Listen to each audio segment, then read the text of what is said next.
کچھ لوگ بہت بولتے ہیں، اتنا بولتے ہیں کہ سننے والوں کے سر میں درد ہو جاتا ہے۔ انہیں بولنے اور لگاتار بولتے چلے جانے کی عادت ہوتی ہے، لیکن اکثر اس عادت کے پیچھے ایک سوشل اینزائٹی یعنی ایک خوف ہوتا ہے۔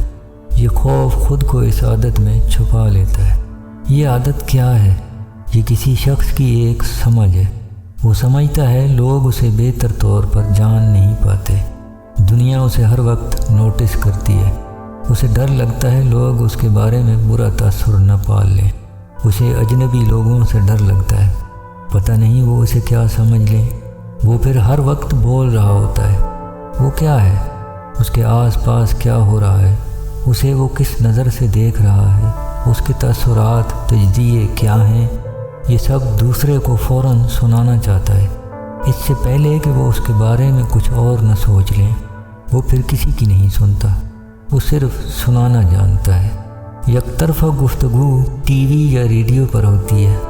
ان لوگوں کے ساتھ بیٹھنے پر آپ کو یہی لگے گا جیسے کوئی ٹی وی یا ریڈیو چل رہا ہے۔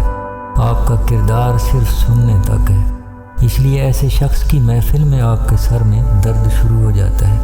آپ چینل بدل بھی نہیں سکتے۔ یہ عادت ختم بھی ایک سمجھ پر ہوتی ہے۔ آپ وہی بولتے ہیں جو آپ نے سنا ہو، دیکھا ہو یا پڑھا ہو۔ اگر آپ صرف بولتے ہی رہیں گے تو پھر آپ کچھ نیا سن پڑھ یا دیکھ نہ پائیں گے۔ آپ پرانی باتیں ہی بار بار دہرانا شروع کر دیں گے۔ لوگ ایک ہی بات آخر کتنی بار سنیں گے؟ لوگ پھر آپ کو نظر انداز کرنا شروع کر دیتے ہیں۔ آپ کو دوبارہ موقع مل جاتا ہے، یا تو اپنی عادت درست کر لیں یا کچھ نیا دیکھ پڑھ کر اپنی عادت کی بیٹریاں چارج کر لیں۔ مرضی آپ کی ہے، آپ نے کون سا کسی کی سننی ہے۔